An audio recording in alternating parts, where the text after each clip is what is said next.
All right, witches, I'm revisiting this now that it's daytime because the last video that I made, it was so dark and you couldn't see anything really. So I don't want anyone to think that I'm like hoaxing or doing anything to manipulate the EMF reader. So I'm going to basically just go over this again in broad daylight so you can see like everything is not being manipulated. Okay, and that's still really dark over there. So actually, I'm just going to go ahead and turn on this light too. Now that should be okay. So you can see this is where my bed is and stuff. So it's more illuminated now. So yeah, basically, here's the EMF reader. When you first turn it on, it automatically lights up all like that. And then,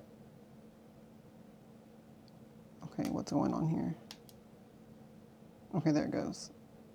So that light's supposed to stay on, and then it will jump and spike when it picks up energy. So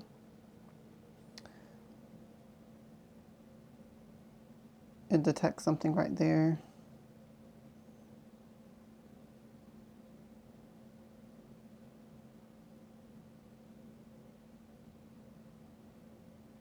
And once again, it seems like there's certain spots like in the air itself, because this is in the same spot horizontally, but vertically, it's like as I lift it up, it detects some kind of energy. And then as I continue to go up, and then it stops detecting it. So there's some sort of energy at this specific level right here. Okay, so it's already picking up from the altar.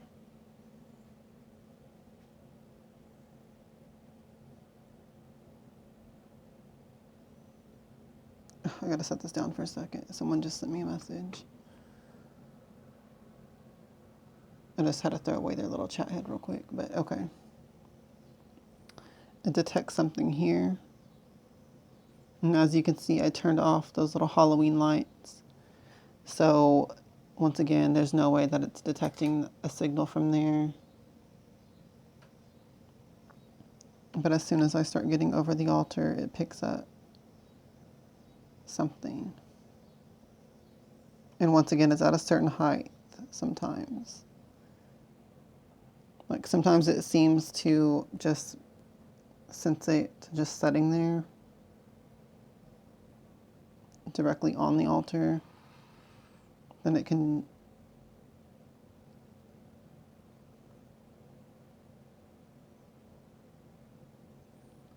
I don't know, it seems to fluctuate.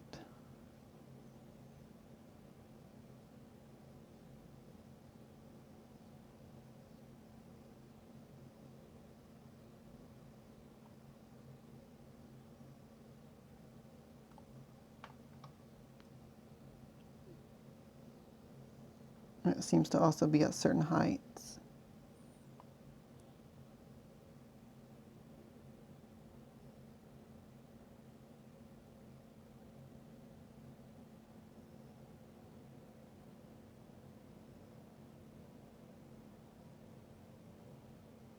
See, when I take it over here off, not being over the altar, it just stops. So as soon as it gets over the altar, it starts reacting. Okay.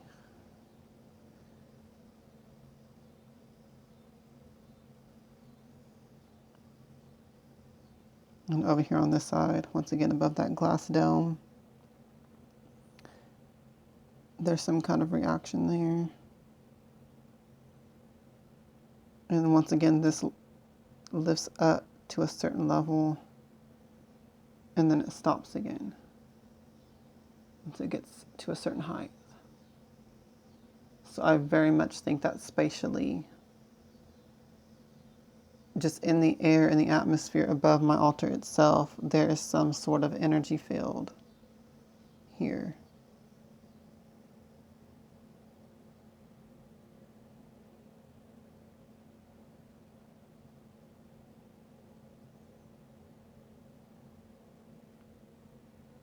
Okay, and then at this little altar,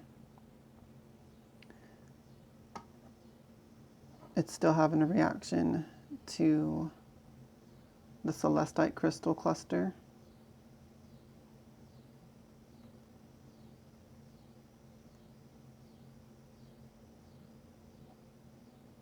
In particular.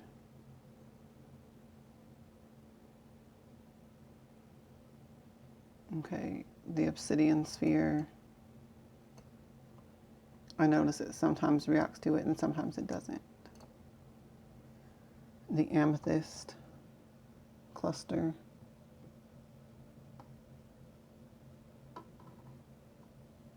There's a piece of pyrite back there as well. Nothing.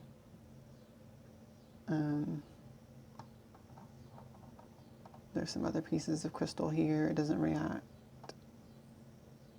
Another piece of obsidian or obsidian sphere back here. Nothing.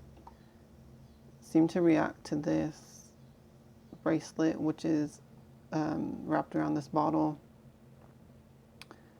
That is a bracelet from my grandma who passed away. There's also keys in there that are consecrated to Hecate. It's just a bottle of keys. There seemed to be a reaction to this statue.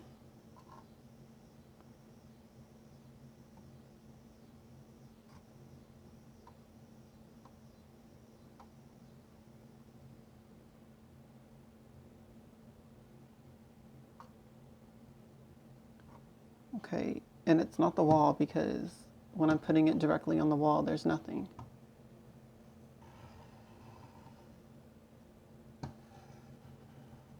Okay, so it's reacting to the statue itself. Which to me makes sense because that statue is inspirited and possessed through my rituals. There also seemed to be a reaction to this statue, this little cat statue of Goddess Bastet, which is also possessed of a familiar spirit, of Vesta, my cat that died. I gave her that statue as a vessel. There's a little black chihuahua outside.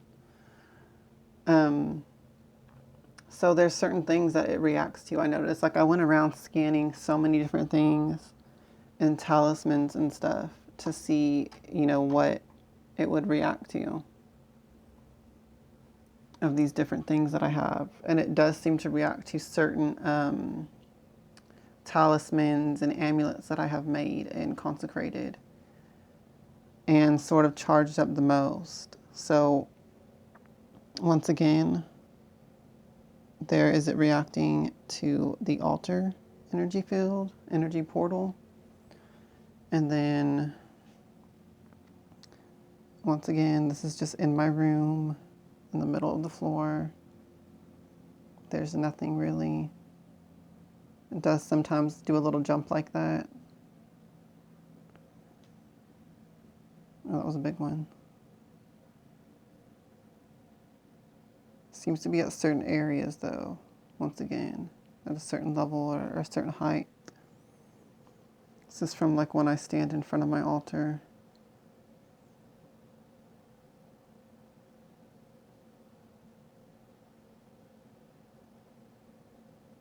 Okay.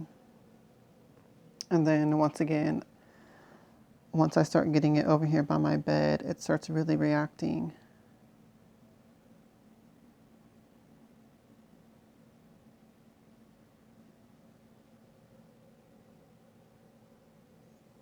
So I'm just going to show y'all again.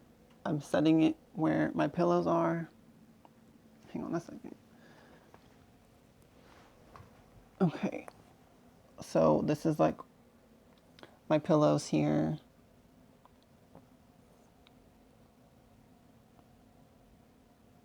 There's a reaction there.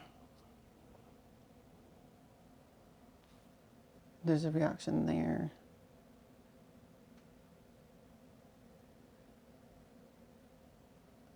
Interesting. And there's no reaction in the middle. Okay, then as I lift this up, it starts reacting.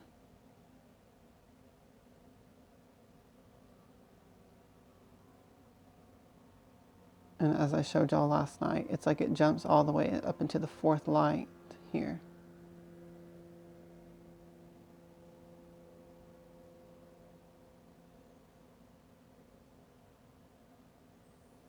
Okay, so it's not this because I checked it.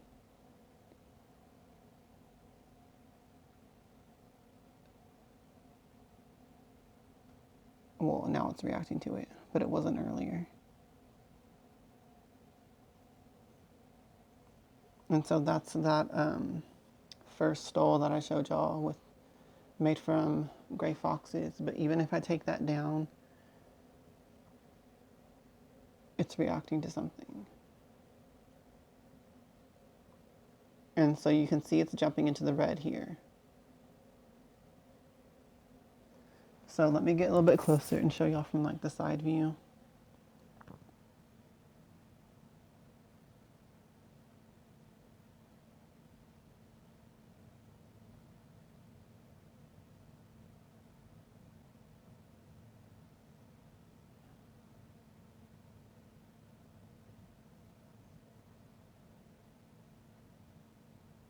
You see how it jumps into the red right here?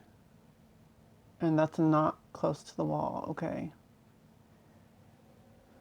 So when I put it on the wall, it's weaker.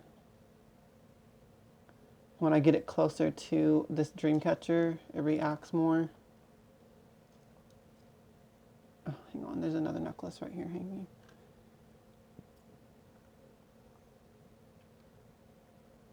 It really reacts to that dream catcher a lot. But you can see it's not jumping into the red. It only goes up to the orange.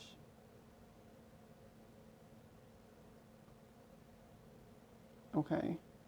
It's whenever I'm holding it out further from the wall. More like right above where my head is.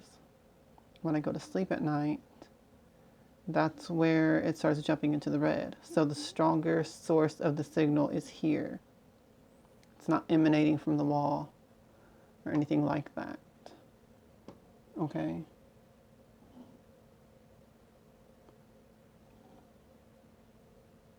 Otherwise, the signal would be stronger here if it was emanating from there. So there's also a reaction to this image I made of myself, which is, these are all of my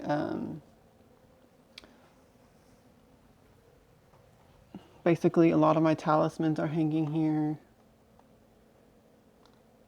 Okay, these are all highly consecrated and highly charged. And these are a bunch of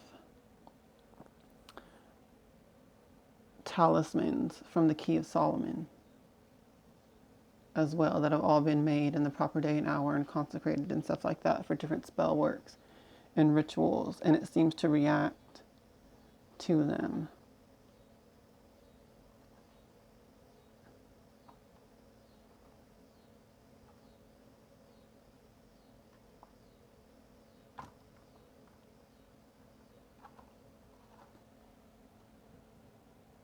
I feel like some of them are stronger than others too.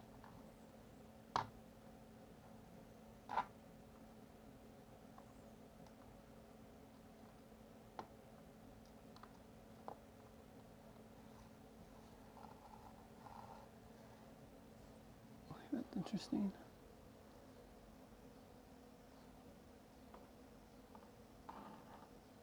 That one's really strong.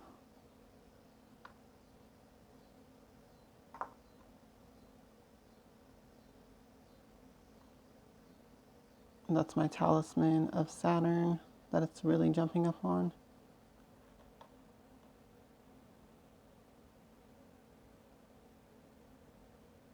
And that one is a sigil I made. So let me just take this dream catcher down so I'm not getting a false reading. That is one that's consecrated to the moon.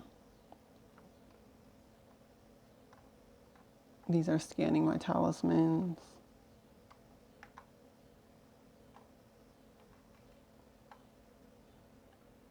So it seems to be that the talismans on paper are really strong.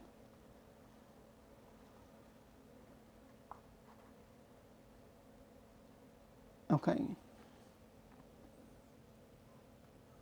And here's to show y'all, even when I put this Dreamcatcher on the bed, it's still reacting the same way that it does on the wall. Okay.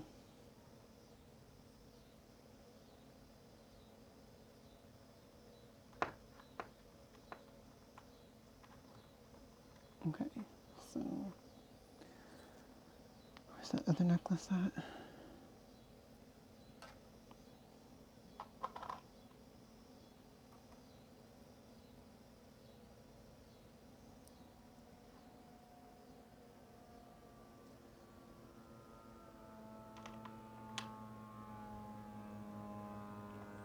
Okay, so basically I just wanted to show y'all this with better lighting, how this reacts. And so y'all can see that I'm not manipulating it in any kind of a way. These kind of readers do not react to metal, in case y'all are thinking it's the bed frame or something. That's not the case, because I can put it directly over here on the bed frame and it's not reacting. I can even touch it right on the metal and there's no reaction. But as I start getting more towards the center area, it starts reacting more. Then over there again, oh, there's a strong reaction there actually.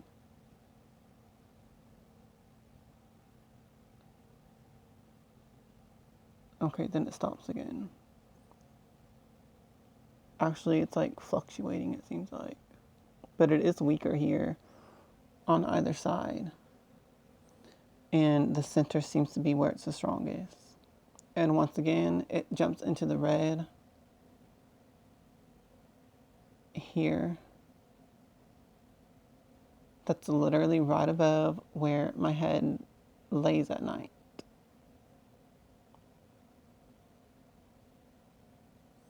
And then putting it directly here.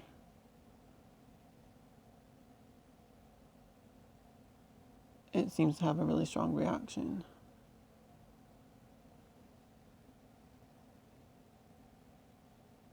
Okay, so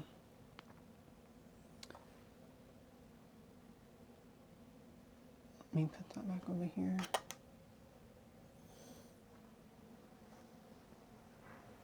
Okay, so for the rest of my bed, once again, when you just have it sitting there, sort of reacting or fluctuates to nothing and then a little bit of a reaction, more towards the foot of my bed, kind of just weaker.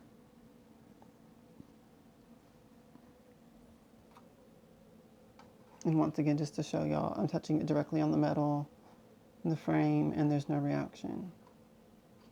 Okay, so that's not what's going on that side of the bed either. And it seems like as soon as I start lifting it up,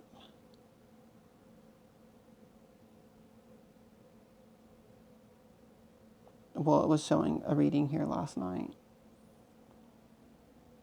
But it's definitely more strongly focused here at this side of the bed. Once it gets to a certain level. So you can see it's even reacting in the red way out here, far from the frame and from the wall.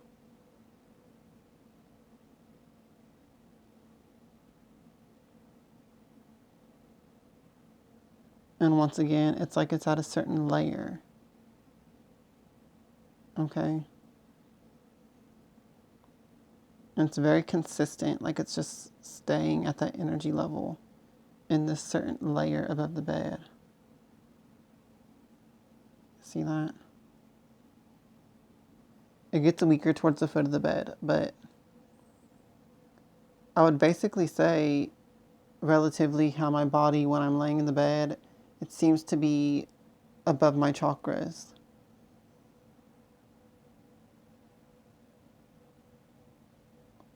And strongest at the third eye and crown chakra area.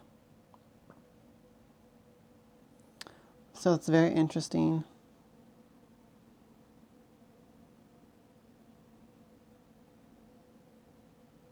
Once again, just to show y'all that. Okay, so I just wanted to show y'all in the daytime once again, so you can see that I'm not trying to do any kind of hoax or manipulation of the EMF reader. I wouldn't even know how to do that, first of all. But, you know, I just wanted to show y'all with the lights like fully illuminating the space so you can see there's nothing that can trigger it to go off. And yes, I just really think that it's measuring actual portals and energy fields in the places where I do magic the most, you know, the most in this room, which is the astral and sleep magic and dream magic. And then over here above my altar, which of course is the centerpiece of my ritual and magic and stuff like that as well. Of course, and then that statue and the crystals that it was reacting to. I think it's all very much, you know, confirming that it's reacting to magically charged things in particular. So I just think that's very interesting. And once again, this is just to show y'all in the light. You know, I'm not manipulating this in any kind of a way. I wouldn't even know how to do that. But I hope y'all enjoyed this, and I hope that it shows y'all and proves to y'all, as it has to me, that there is energy buildup and energy portals created from witchcraft and from magical practices. And once again, I will be doing more videos on this topic, and more so of doing ritual and stuff like that, and seeing how the EMF reader reacts to like casting a circle or conjuring a spirit and different things like that as well. And like pointing my wand and different tools and things and see how it reacts. So I'm very much looking forward to that and getting that documented and measured out with the EMF reader. So thanks for watching. And I highly recommend that y'all get one of these devices and try measuring, you know, your sacred space and your rituals and stuff, because it's very validating. But that's going to be all for this video. Stay tuned for more. Hail to the witches, hail Hecate, and blessed be.